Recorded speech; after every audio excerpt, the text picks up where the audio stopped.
आप लोग इसमें स्टडी कर चुके हैं।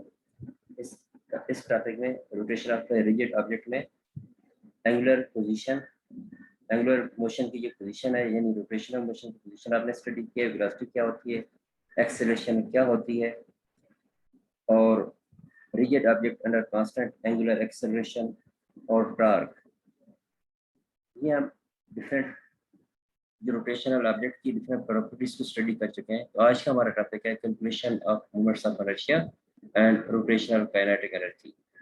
इसमें सबसे पहले हम ये देखेंगे calculation of moments of inertia. ये सर्वे एंड जेविट की बुक का टॉपिक नंबर 10.6 है। तो moment of inertia of a system of discrete particles can be calculated by a straightforward relation। ये इस रिलेशन से हम फैमिलियर है कि moment of inertia is equal to summation mi/r square. Basically ये समेशन हमने लिया है फॉर n पार्टिकल्स, यानी where i is equal to 1 to n, यानी मल्टी पार्टिकल सिस्टम के लिए जो सिस्टम का टोटल इनर्शिया होगा, मोमेंट ऑफ इनर्शिया होगा, वो क्या होगा, तमाम पार्टिकल्स के मोमेंट ऑफ इनर्शिया का सम होगा। यानी हमने तमाम पार्टिकल्स पर समेशन लेना है। अब हम ये देखते हैं कि हम हमारा पार्टी जो सिस्टम है, हम उसमें ये एज्यूम करें कि हमारे उसमें i to n number of particles हैं। हम ये देखते हैं कि ईच एलिमेंट जो है यानी ईच पार्टिकल जो है सिस्टम का, if that has a mass delta mi, यानी ईच पार्टिकल का जो मास अगर डेल्टा mi है, तो फिर हमारे पास जो मोमेंट ऑफ इनर्शिया है टोटल सिस्टम का वो क्या हो जाएगा, summation r square delta mi, यानी रिलेशन 10.19 में जो mi है mass of any i particle या i एलिमेंट ऑफ सिस्टम, अगर उससे हम डेल्टा mi ले रहे हैं, बेसिकली हम डेल्टा mi इसलिए ले रहे हैं ताकि हम बिल्कुल स्मॉल अमाउंट ले रहे हैं, स्मॉल मास का हम पार्टिकल ले रहे हैं, एलिमेंट्स ले रहे हैं almost delta m approach to zero, delta mi approach to zero. तो इस तरह ये लिमिट्स लेने से ये होगा कि हमारी जो मास की डिस्ट्रीब्यूशन है that will be almost uniform. तो जब ये हमारे पास ये यूनिफॉर्म होगी तो हमारे पास क्या होगा कि हम समेशन को लाइन इंटीग्रल में कन्वर्ट कर सकते हैं। यानी हमारे पास मोमेंट ऑफ इनर्शिया जो कि हम क्या लेंगे, summation r square delta mi for limit delta mi approach to zero, then this summation will be converted into line into integral r square dm। dm basically हमारे पास क्या है, स्मॉल एलिमेंट का मास है, इसमें हमारे पास ये है। Now it is easier to, अब हमारे पास ये है कि जो हम कैलकुलेट करना चाहते हैं मोमेंट ऑफ इनर्शिया, तो हमारे लिए थोड़ी सी सहूलत हो जाएगी क्योंकि लाइन इंटीग्रल को हमारे लिए सॉल्व करना आसान हो जाएगा। लेकिन इसमें हमारे पास ये है कि हम थोड़ी सी सब्स्टिट्यूशन करते हैं कि जो हमारे पास जो एलिमेंट्स हैं यानी स्मॉल एलिमेंट्स हैं, उनको हम उनके लिए वॉल्यूम के रिलेशन में कन्वर्ट कर लेते हैं ताकि ओवरऑल सिस्टम की जो ओवरऑल सिस्टम में जो हमारे पास डिस्ट्रीब्यूशन है एलिमेंट्स की, उसे हम कंसिडर कर सकें। इसके लिए हम रिलेशन लेंगे डेंसिटी का, density is equal to mass पर यूनिट वॉल्यूम, या फिर क्या हमारे पास डेंसिटी है, और वॉल्यूम जो है v जो है ये वॉल्यूम है, वॉल्यूम ऑफ सिस्टम। ये बाय डेफिनेशन रिलेशन है। तो यहाँ से हम स्मॉल एलिमेंट जिसका मास d है, उसके लिए रिलेशन ले सकते हैं, dm is equal to rho dv, यानी mass of small element is equal to density of system. ये डेंसिटी क्या है, ये कांस्टेंट है। डेंसिटी पूरी सिस्टम के लिए या तमाम एलिमेंट्स के लिए क्या होगी, ये कांस्टेंट होगी। तो जो स्मॉल एलिमेंट का मास dm है उसके करस्पॉन्डिंग इसका वॉल्यूम होगा, वो क्या होगा, dv होगा। तो फिर हमारे पास जो रिलेशन है ये 10.20, इसमें मास को हमने वॉल्यूम के रिलेशन में कन्वर्ट कर दिया, तो वो वैल्यू पुट करें, dm की वैल्यू आप पुट करेंगे तो हमारे पास क्या हो जाएगा, moment of inertia I will be equal to integral of rho r square sir आपकी dv। आवाज नहीं आ रही। बेटा यहाँ से तो आवाज सही जा रही है, मैं दोबारा चेक कर लेता हूँ। तो यहाँ पे ये है क्योंकि आप लोगों की आवाज़ सही आ रही है तो मेरे पास ही आवाज़ आपके पास सही जा रही है, क्योंकि थोड़ा बहुत इसमें इंटरनेट इश्यू हो सकता है। यहाँ पे ये देखें कि हमारे पास लाइन इंटीग्रल, फिर जब हम मैस एलिमेंट के मैस फ्रॉम वॉल्यूम के रिलेशन में और डेंसिटी के रिलेशन में कन्वर्ट करते हैं, तो हमारे पास मोमेंट ऑफ इनर्शिया के रिलेशन क्या बन जाएगा, I will be equal to integral of rho r square dv, जहाँ पे रो dv किसके लिए है हमारे पास, इसके लिए मैस के लिए, स्मॉल जो हमारे पास स्मॉल एलिमेंट का मैस है उसको हमने डेंसिटी और वॉल्यूम के रिलेशन में कन्वर्ट कर दिया। तो हमारे पास मोमेंट ऑफ इनर्शिया के लिए ये रिलेशन आ जाएगा। अब अगर हम यहाँ पे ये कहते हैं कि if the object is homogeneous, अगर ऑब्जेक्ट हमारा होमोजीनियस है यानी तमाम मास की डिस्ट्रीब्यूशन सेम है, तो फिर हमारे पास उसके लिए डेंसिटी भी क्या होगी, डेंसिटी उसके लिए कांस्टेंट होगी। तो फिर हमें जो फिर इंटीग्रल लेना होगा, किस पे लेना होगा, वॉल्यूम पे लेना होगा। देखिए ना, अगर हमारे पास रो कांस्टेंट है रिलेशन नंबर 10 to 1 में, अगर रो कांस्टेंट है तो रो हम फिर इंटीग्रल सिर्फ किस पे लेंगे, वॉल्यूम पे लेंगे, आर स्क्वायर dv पे लेंगे। यानी हम फिर जो इंटीग्रल है वो किस पे डिपेंड करेगा, सिर्फ सिस्टम की ज्योमेट्री पे डिपेंड करेगा, यानी उसकी जो वॉल्यूम है या उसकी जो आर की वैल्यू है उस पर डिपेंड करेगा। लेकिन अगर रो कांस्टेंट नहीं है, its variation with position must be known to complete the integration। अगर रो कांस्टेंट नहीं है, डेंसिटी कांस्टेंट नहीं है, तो फिर उसमें जो वेरिएशन है विद पोजीशन, यानी सिस्टम में डिफरेंट लोकेशंस पे जो रो में वेरिएशन है, फिर हमें वो पता होगी, तभी हम इसमें मोमेंट ऑफ इनर्शिया फाइंड कर सकेंगे, क्योंकि यूनिफॉर्म डिस्ट्रीब्यूशन फिर नहीं होगी। लेकिन मोस्टली हम ऑब्जेक्ट्स में डिस्ट्रीब्यूशन को यूनिफॉर्म ले लेते हैं, इस तरह हमारी कैलकुलेशन है सिंप्लीफाई हो जाती है। अब हम ये देखते हैं कि डेंसिटी का जो रिलेशन है रो का, ये डिफरेंट ऑब्जेक्ट्स के लिए डिफरेंट है। बेसिकली ये डिपेंड कर रहा है कि आपके पास, हमारे पास जो डेंसिटी का बेसिक रिलेशन है वो क्या है, density rho is equal to mass पर यूनिट वॉल्यूम। तो इससे हम मास पर यूनिट वॉल्यूम की जो डेंसिटी का रिलेशन है, इससे बाज़ बात वॉल्यूमेट्रिक मास डेंसिटी भी कह देते हैं, वॉल्यूमेट्रिक मास डेंसिटी। अब हम ये देखते हैं कि डिफरेंट ऑब्जेक्ट्स के लिए डेंसिटी के हम डिफरेंट रिलेशन यूज कर सकते हैं। वो डिपेंड करता है कि हमारे ऑब्जेक्ट या सिस्टम की उसकी ज्योमेट्री क्या है।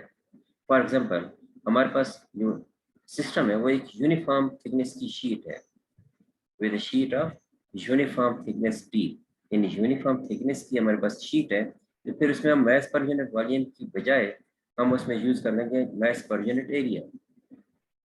उसमें जो हमारे पास रिलेशन उसके हम यूज करेंगे, टर्म यूज करेंगे surface mass density. surface mass density sigma is equal to rho t, which represents mass per unit area। और sigma is equal to rho t कैसे आता है, ये मैंने आगे ये थोड़ी सी कैलकुलेशन की हुई है कि rho हमारे पास क्या होता है, density is equal to mass per unit volume and this is equal to mass per unit volume। Volume हम क्या होता है, एरिया इनटू थिकनेस। वॉल्यूम का रिलेशन क्या है, एरिया इनटू थिकनेस। अगर थिकनेस को आप लेफ्ट साइड पे ले जाएं तो क्या हो जाएगा, rho t is equal to mass per unit area। तो ये जो मास पर यूनिट एरिया है, मास पर यूनिट एरिया फिर किसकी बोला गया, रो टी की। और रो टी को हमने यहाँ पे क्या किस सिंबल से लिखा है, सिग्मा से, यानी सरफेस मास डेंसिटी। ये बेसिकली ऐसे ऑब्जेक्ट्स के लिए, ऐसे सिस्टम्स के लिए जो कि यूनिफॉर्म थिकनेस की शीट की फॉर्म में होंगे, तो उनके लिए हम सरफेस मास डेंसिटी या मास पर यूनिट एरिया यूज करेंगे रिलेशन। अब एक और है, अगर हमारे पास जो सिस्टम है, ये बॉडी जो ऑब्जेक्ट है वो क्या है, एक रॉड की शेप में है, यूनिफॉर्म रॉड की शेप में, rod of uniform cross sectional area, यानी एक यूनिफॉर्म एरिया की जो रॉड है उसकी शेप में है। देन हम उसके लिए क्या यूज करेंगे, लीनियर मास डेंसिटी यूज करेंगे। Linear mass density lambda is equal to m/l and this is equal to rho a, यानी मास पर unit length. Linear mass density क्या होगी, मास पर यूनिट लेंथ। और ये मास पर यूनिट लेंथ रिलेशन कैसे आता है, बेसिक रिलेशन हमारे पास क्या, rho is equal to mass over volume, और वॉल्यूम क्या होता है, एरिया इनटू लेंथ। अब एरिया को अगर आप लेफ्ट पे ले जाएं तो रो इनटू ए, यानी density into area, this will be equal to m/l, यानी मास पर यूनिट लेंथ। और इसको हमने किस सिंबल से लिखा हुआ है, लैम्डा से। यानी हमारे पास कोई ऑब्जेक्ट इस तरह का है कि उसमें जो ऑब्जेक्ट की शेप है वो रॉड लाइक है, इसका क्रॉस सेक्शनल एरिया क्या है, वो यूनिफॉर्म है। वैसे ऑब्जेक्ट के लिए हम यूज करेंगे लीनियर मास डेंसिटी यूज करेंगे, या मास पर यूनिट लेंथ हम यूज करेंगे, जिससे हमारे पास जो मोमेंट ऑफ इनर्शिया है वो फाइंड करना या कैलकुलेट करना आसान हो जाएगा। अब हम इसकी एक ये देखते हैं कि अगर हमारे पास कोई सिस्टम जो है वो इरेगुलर शेप का है, हमारे पास अगर ये सूरत हाल है, यहाँ पे एक एग्जांपल यहाँ पे हमने ली हुई है, इसमें इसी जो लास्ट में हमने डिस्कस किया है कि मास पर यूनिट लेंथ जो इसके लिए हम ले रहे हैं किसी रॉड लाइक शेप के लिए। देखें, रॉड लाइक ऑब्जेक्ट के लिए जब हम उसके लिए मोमेंट ऑफ इनर्शिया फाइंड करना चाहेंगे तो वो हम कैसे कर सकते हैं, यूनिफॉर्म रॉड है, यानी जिसका तरह सेक्शनल एरिया यूनिफॉर्म है। तो ये एक एग्जांपल है यहाँ पे यूनिफॉर्म रिजिड रॉड के लिए, यानी हॉलो रॉड नहीं है, रिजिड रॉड है। Calculate the moment of inertia of a uniform thin rod of length L and mass M. ये फिगर में हमारे पास एक रॉड दिया गया जिसकी जो लेंथ है वो एल है, ये नीचे लिखा गया एल लेंथ है, और उसकी जो थिकनेस है वो हमारे पास, उसका जो मैस है वो एम है, मैस एम और लेंथ एल। और ये जो है हमारे पास इसकी जो रोटेशन है वो perpendicular to this rod along Y axis, इसके अराउंड जो है ये रोटेट कर सकता है, या ये जो वाई एक्सिस है ये इसके सेंटर ऑफ मैस से पास थ्रू हो रहा है, यानी आप उसे ओरिजिन भी कह सकते हैं यहाँ पे। तो हम इसका मोमेंट ऑफ इनर्शिया कैसे फाइंड करेंगे? सबसे पहले ये 2-3 स्टेप्स हैं, ये आपने फॉलो करने होंगे। इस तरह की कोई भी प्रॉब्लम आपने सॉल्व करना है, सबसे पहला जो स्टेप आपने करना है वो ये होगा कि as with any integration problem, यानी आप इंटीग्रेशन प्रॉब्लम हैंडल करते रहते हैं, उनमें सबसे पहला काम आप क्या करते हैं कि आप क्या करते हैं, अपने प्रॉब्लम्स को रिड्यूस करते हैं, जो इंटीग्रेंड है आपका उसको रिड्यूस करते हैं in form of single variable, क्योंकि आप उसी सिंगल वेरिएबल पर फिर आप उसे इंटीग्रेट करेंगे तो आपके लिए उसमें इंटीग्रेट करना उससे आसान हो जाएगा। तो पहला काम ये भी करते हैं कि हमारे पास जो इंटीग्रल है उसको हम सिंगल वेरिएबल में कन्वर्ट करते हैं। तो इस फिगर में हमारे पास देखिए हम इसमें एक स्मॉल एलिमेंट ले रहे हैं जिसकी लेंथ क्या है डी एक्स डैश या डी एक्स प्राइम, और इसका जो मैस है वो हम ले रहे हैं डी एम, स्मॉल एलिमेंट का mass D M. So the shaded, इस फिगर में हमारे पास क्या shaded length element D X prime and figure has a mass D M equal to the mass पर यूनिट लेंथ लैम्डा, यानी यहाँ पे हम डेंसिटी हम क्या ले रहे हैं, मैस पर यूनिट लेंथ का रिलेशन लेंगे, मैस पर unit length multiplied by D X dash. हमारे पास जो डी एम के लिए होगा D M is equal to lambda into D X dash. अगर आप ये लास्ट रिलेशन देखें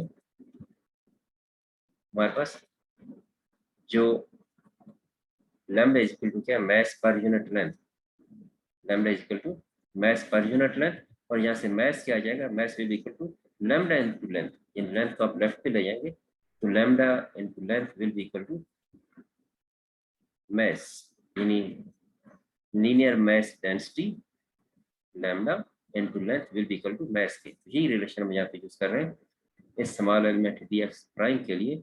इसका जो मैस है D M that will be equal to lambda into D X prime. D X prime basically क्या है, इस स्मॉल एलिमेंट की लेंथ है, और यहाँ पे लैम्डा हमारे पास बेसिक रिलेशन लगा रहता है, लैम्डा हमारे पास बाई डेफिनेशन क्या होता है, मैस पर unit length m over l. तो डी एम की ये वैल्यू जो है हम मोमेंट ऑफ इनर्शिया के रिलेशन में पुट करते हैं। मोमेंट ऑफ इनर्शिया का रिलेशन है क्या, I is equal to are square d m. ये रिलेशन हमारे पास moment of inertia is equal to are square d m, relation number 10.20। Moment of inertia is equal to integral of r square d M.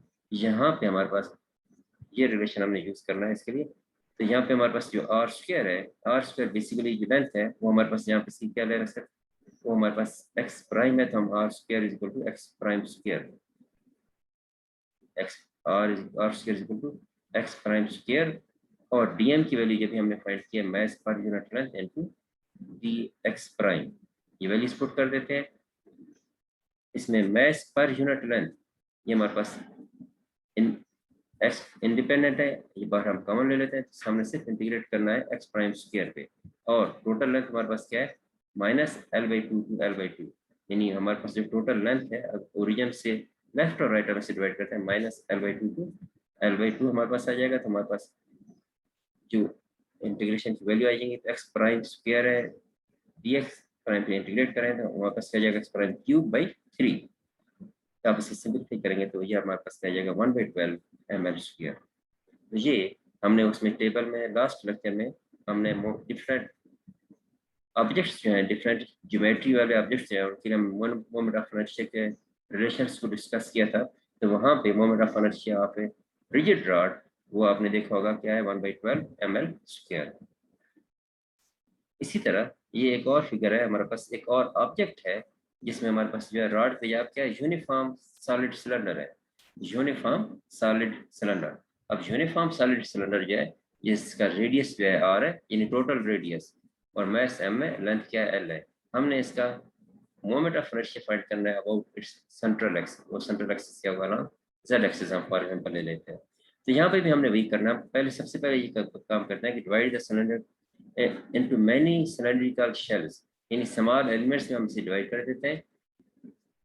Small elements क्या होगा, जो small shells हैं cylindrical shells of thickness dr, और ये length तो same रहेगी, वही है जो सिलेंडर की लेंथ है, लेंथ l ही रहेगी। ये फिगर नंबर ये 10.16 है बुक में।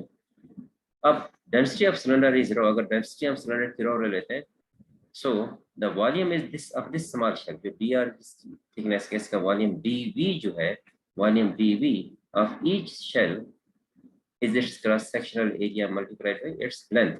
वॉल्यूम क्या होगा, लेंथ इनटू एरिया, यानी उसकी टोटल लेंथ वही जो लेंथ तो सबकी सेम होगी, और each element each small shell का जो एरिया वो क्या है, dA है, तो वॉल्यूम क्या होगा, लेंथ इनटू एरिया। अब हमारे पास लेंथ क्या है, इस पूरे सिलेंडर की लेंथ क्या बनती है, अगर हम इसे एक कट करके फैला दे तो हमारे पास इसकी लेंथ क्या होगी, वो हमारे पास 2πr है, लेंथ 2πr है, और इसका एरिया क्या होगा, एरिया क्या होगा, length into width, length into width हमारे पास l इनटू dr, ये हमारे पास इसका एरिया हो जाएगा, और उसकी लेंथ टोटल क्या होगी 2πr। और सिलेंडर का वॉल्यूम क्या होता है, ये बाई डेफिनेशन क्या होता है, πr²l। तो ये हमारे पास इंफॉर्मेशन है। अब हम इसमें ये करते हैं कि जो dm है, मैस ऑफ स्मॉल एलिमेंट या मैस ऑफ स्मॉल शेल, उसको हम dr के रिलेशन में कन्वर्ट कर देते हैं। हमारे पास फिर इसके लिए स्मॉल एलिमेंट का जो मैस है dm, that will be equal to rho dv, ये बाय डेफिनेशन है, रो इज इक्वल टू होता है ना मैस पर यूनिट वॉल्यूम, तो mass will be equal to rho dv। यहाँ पे हम dv की वैल्यू पुट कर देते हैं जो भी हमने ऊपर फाइंड की हुई है, ये dv की value l into 2πr into dr, वो l dv की वैल्यू पुट कर दी। अब हम इसका मोमेंट ऑफ इनर्शिया फाइंड कर सकते हैं by using basic definition, integral of r square dm is equal to r² into dm की वैल्यू पुट कर दें, ये ऊपर जो हमने लिए तो देख लें। अब आपका ये बेसिकली हम dm को dr में क्यों पुट करते हैं, क्यों इसमें कन्वर्ट करते हैं, बेसिकली हमने इस तरह पहले पिछले लास्ट एग्जांपल में मैंने बताया था कि हम इसमें ये चाहते हैं कि हमारे पास जो इंटीग्रैंड है उसमें हमारे पास जो सिंगल वेरिएबल होना चाहिए, सिंगल वेरिएबल में चेंज करने के लिए यहाँ पे क्योंकि r है, यहाँ पे dm है, तो dm को भी हम r में कन्वर्ट कर देते हैं, ये ऊपर वाले रिलेशन है, वो dm की हमने वैल्यू पुट कर दी। इसमें जो कांस्टेंट टर्म है, और कांस्टेंट टर्म से मुराद ये है जो r इंडिपेंडेंट है, उन्हें हम इंटीग्रल से बाहर लेते हैं, और इंटीग्रल हमने किस पे लेना है, r पे लेना है, तो r की वैल्यू क्या होगी, 0 to r, क्योंकि r इन बिटवीन क्या है, 0 to r, 0 क्या है अलॉन्ग z एक्सिस, और वहां से r क्या है मैक्सिमम रेडियस ऑफ सिलेंडर। जब इसे आप सिंप्लीफाई करेंगे आर क्यूब का इंटीग्रल क्या हो जाएगा, r4/4, r4/4 जो है ये बाहर प्लस 2 है तो वो 1/2 रह जाएगा, पाई रो l, और r की जब वैल्यू आप अब यहाँ पे देखें, ये हमारे पास मोमेंट ऑफ इनर्शिया की वैल्यू आ गई है। अब हमें पता है कि रो क्या होता है, rho is equal to density to mass पर यूनिट वॉल्यूम होता है, तो सिलेंडर का जो वॉल्यूम है, ये रिलेशन मैंने ऊपर लिखा है लाइन 4-5 पे, पाई r² l होता है, तो सिलेंडर के वॉल्यूम का ये वैल्यू पुट करेंगे πr² l, then density rho is equal to mass over πr² l, तो रो की ये वैल्यू इस ऊपर वाले मोमेंट ऑफ इनर्शिया के रिलेशन में पुट कर दें, देन मोमेंट ऑफ इनर्शिया की वैल्यू क्या आ जाएगी, 1/2 पाई, ये ब्रैकेट में जो टर्म है ये रो की वैल्यू पुट की हुई है इनटू LR4, तो ये आ जाएगा 1/2 mr²। तो देख रहे हैं सिलेंडर का जो मोमेंट ऑफ इनर्शिया है 1/2 इनटू टोटल मास इसका इनटू r² है सिलेंडर का मैक्सिमम रेडियस जो है। तो अब यहाँ पे देखना है कि सिलेंडर का मोमेंट ऑफ इनर्शिया किस पे डिपेंड कर रहा है, the moment of inertia of cylinder does not depend on how the mass is distributed. देख रहे हैं सिलेंडर का moment of inertia total mass पे तो डिपेंड कर रहा है, लेकिन इस चीज पे नहीं डिपेंड कर रहा कि ये मास किस तरह डिस्ट्रीब्यूटेड है, उस पर डिपेंड नहीं कर रहा। और the moment of inertia of cylinder is independent of its length. तो देख रहे हैं मोमेंट ऑफ इनर्शिया के रिलेशन में लेंथ भी नहीं आ रही, तो ये उस पर भी डिपेंड नहीं कर रहा। मोमेंट ऑफ इनर्शिया सिलेंडर पे जो है सिर्फ किस चीज पे डिपेंड कर रहा है, उसके सिलेंडर के टोटल मास और उसके रेडियस पे डिपेंड कर रहा है। ये इंफॉर्मेशन जो मैं आगे यूज हम करेंगे, इन इंफॉर्मेशन को इस सिलेंडर का जो मोमेंट ऑफ इनर्शिया वो किस पे डिपेंड करता है। अब हमारे पास एक सूरत हाल है मखसूस सूरत हाल जिसके लिए हम एक थ्योरम यूज करते हैं, पैरेलल एक्सिस थ्योरम। ये बेसिकली उन ऑब्जेक्ट्स के लिए है, calculation of moments of inertia of an object about an arbitrary axis, यानी आर्बिट्रेरी एक्सिस के अराउंड अगर उसके मूवमेंट है, एक्सक्यूज मी सर, आपकी आवाज नहीं आ रही। पैरेलल एक्सिस थ्योरम यूज करते हैं। तो पैरेलल एक्सिस थ्योरम होता क्या है? फॉर एग्जांपल हमारे पास ये एक फिगर है, ये फिगर 10.17 ए, इसमें देखिए हमारे पास कोई भी किसी भी शेप के ऑब्जेक्ट है, ये हमारे पास रोटेट कर रही है about Z axis, this body rotates about Z axis. अब हम ये देखते हैं कि हम इसके लिए हम एक अज्यूम करते हैं कि imagine this object collapse the 3 dimensional object into a planar object, यानी ये 3 डायमेंशनल ऑब्जेक्ट जो है एक्स वाई जी के अलावा, ये सिर्फ एक planar object X Y plane में कोलैप्स कर जाता है। यानी कोलैप्स करने का मतलब ये है इसका ये ऑब्जेक्ट का तमाम मैस है वो जो है हमारे पास इसमें जेड एक्सिस के पैरेलल मूव कर जाता है और एक्स वाई प्लेन में आ जाता है, यानी जेड एक्सिस के पैरेलल एक्स वाई प्लेन में आ जाता है। अब यहाँ देखिए हमारे पास वही जो ऑब्जेक्ट था फिगर 10.17 ए में, वो हमारे पास फिगर 10.17 बी में इस शेप में कन्वर्ट हो जाएगा एक्स वाई प्लेन में।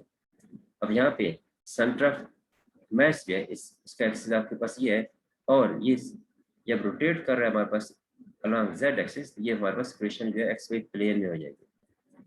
अब यहाँ पे देखिए फिगर सी में, फिगर सी में हमारे पास ये सेंटर ऑफ मैस है। सेंटर ऑफ मैस को इसी आप एक्स वाई प्लेन में अगर देखें तो सेंटर ऑफ मैस के कोऑर्डिनेट्स क्या होंगे? ये राइट साइड पे फिगर 10.17 सी में देखें, सेंटर ऑफ मैस का एक्स कोऑर्डिनेट क्या होगा?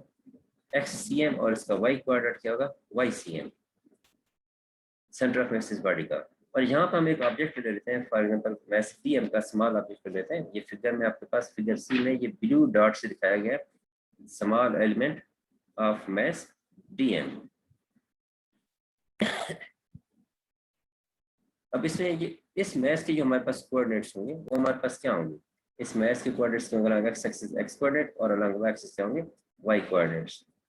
ये आपके पास इसमें जो सेंटर ऑफ मैस इसकी जो डिस्टेंस है वो क्या है? एक्स प्राइम है, और सेंटर ऑफ मैस से अलॉन्ग वाई एक्सिस का क्या है? वो वाई प्राइम है। अगर हम ओरिजिन को सेंटर ऑफ मैस पे ले जाएंगे तो फिर हमारे पास इस मैस के जो कोऑर्डिनेट्स हैं वो कुछ इस तरह होंगे, एक्स प्राइम और वाई प्राइम। अगर हम ओरिजिन को शिफ्ट कर देते हैं कहाँ पे? सेंटर ऑफ मैस पे। तो ये फिगर जब आपने ज़हन में रखनी है, अगर मजीद से डिस्कस करते हैं इसकी डिटेल में, इसकी रोटेशनल मोशन कैसे होगी। ये जो जो कोऑर्डिनेट्स हैं हमारे पास इस ऑब्जेक्ट के, the coordinates of the object centre of mass are now, ये कोऑर्डिनेट्स हम पहले डिस्कस कर चुके हैं, वही कोऑर्डिनेट्स हैं। और जो स्मॉल एलिमेंट है उसके कोऑर्डिनेट्स क्या है? क्योंकि वो एक्स प्लेन में है तो अलॉन्ग जेड एक्सिस उसके कोऑर्डिनेट्स क्या होंगे? 0 होंगे।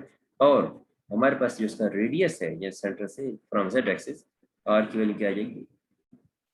Square root of X square plus Y square. यहाँ तक क्लियर है सबको? और बेसिकली क्या है? Distance of mass, distance of this small mass element from Z axis, so R is equal to square root of X square plus Y square. अब हम देखते हैं कि moment of inertia about Z axis पे इसका क्या होगा। Basically सारी ये तरगो हमने की है, ये हमारे जो पैरेलल एक्सिस थ्योरम हमने अप्लाई किया। बेसिकली ऑब्जेक्ट्स को हमने इसके अराउंड रोटेट करना है अलॉन्ग जेड एक्सिस, तो हम इसके लिए बेसिकली हम इसको तमाम मैस को जेड एक्सिस के पैरेलल यहाँ पे कन्फाइन कर देते हैं एक्स वाई प्लेन में, फिर इसके हम रोटेशन को डिस्कस करते हैं कि वो क्या होगा। तो हमारे पास मोमेंट ऑफ इनर्शिया फिर क्या होगा? Is equal to are square D L. और आर हम फाइंड कर चुके हैं कि इस स्मॉल एलिमेंट डी एम का जो आर की वैल्यू है फ्रॉम जेड एक्सिस वो क्या है? Square root of X square plus Y square, और उसका जब स्क्वायर लेंगे तो यहाँ से स्क्वायर रूट कैंसिल हो जाएगा। अब देख रहे हैं कि इसमें हमारे पास we can relate the coordinates x y of mass element d m to the coordinates of this same element located in a coordinate system having objects centre of mass as its origin. यानी अगर centre of mess हमारा जो origin है वो centre of mass पे लाई कर रहा है, फिर हमारे पास इसके कोऑर्डिनेट्स क्या हो जाएंगे? वो ये आपके पास फिगर में देखें, ये सेंटर ऑफ मैस के आपके पास कोऑर्डिनेट्स हैं X C M Y C M. जब ओरिजिन सेंटर ऑफ मैस पे शिफ्ट हो जाएगा तो फिर हमारे पास इस मैस के कोऑर्डिनेट्स हो जाएंगे एक्स प्राइम और वाई प्राइम हो जाएंगे। ये तब है जब सेंटर ऑफ मैस को ओरिजिन के तौर पे ले रहे हैं। Now the relationship between unprimed and prime coordinates, फिर अनप्राइम्ड और प्राइम कोऑर्डिनेट रिलेशन क्या है, x is equal to x prime plus x centre of mass. देख रहे हैं ना आपके पास ये x की वैल्यू, ये टोटल x क्या है, x इज इक्वल टू क्या है, X C M into X prime. इसी तरह y आपके पास क्या है, y is equal to Y prime plus Y C M.